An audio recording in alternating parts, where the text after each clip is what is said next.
So, the Honorable Marcoleta, please repeat your inquiry. Yes, in connection to the earlier parliamentary inquiry, Madam Chair, I have already related the value of tradition.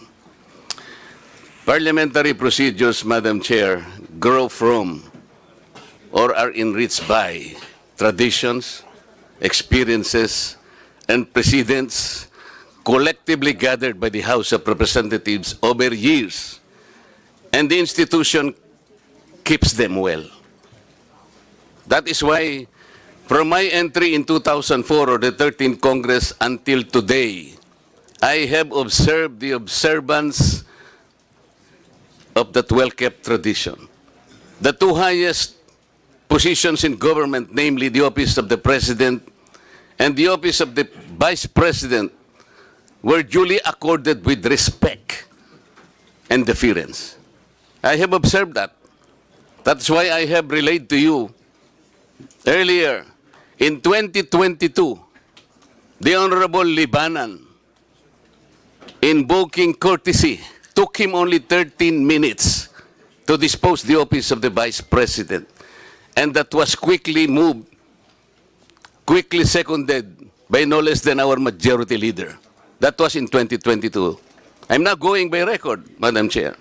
2023, I said, no less than the presidential son, our own senior deputy majority leader, stood up and said that in line with the time-honored tradition of according courtesy to the office of the Vice President, I move to terminate the budget briefing of the OBP. And I can recall the Honorable Castro strongly objected. No, Manuel.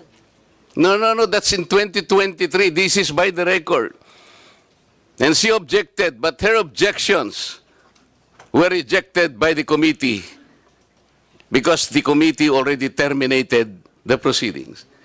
And she kept on requesting, Madam Chair, that she makes at least her manifestation.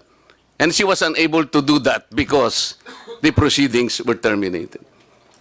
So that what I am saying, from 2004, when I entered these halls, these hallowed halls, hanggang punto sa sinasabi kong 2023, we have kept the tradition. Ngayon po, kung ano-ano ng mga tanong ang ginawa, in 2023, 22 minutes. 2022, 13 minutes. Ito po, pinagawa yan na po yung budget earlier at ngayon we're about to quarrel again on the budget. Ang tanong ko nga po ngayon, dahil nga po sa nangyayari ngayon sa budget ng Office of the Vice President, and despite her manifestation that she will no longer defend her budget because she forgoed, sabi niya, I will forgo my opportunity to defend the budget of the OBP for 2025 by way of question and answer, and I will leave to the House of Representatives to decide such proposal as presented. We cannot even accept such kind of answer, Madam Chair. What do we need her to articulate for? So ang pinag-uusapan po natin, wala na po ba yung respeto sa tradisyon na yun?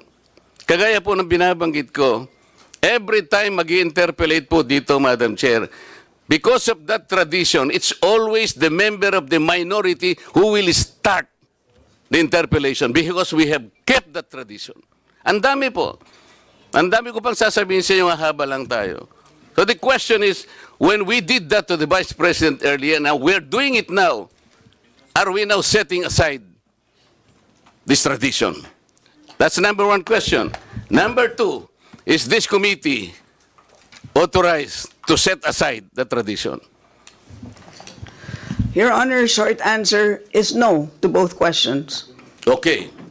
If that is the answer, Madam Chair, and we are all bound to respect one tradition so sacred in our hearts, because we are called honorables in this house. We cannot be honorables if we cannot honor our own tradition. We are defined by what we believe as a tradition in this house.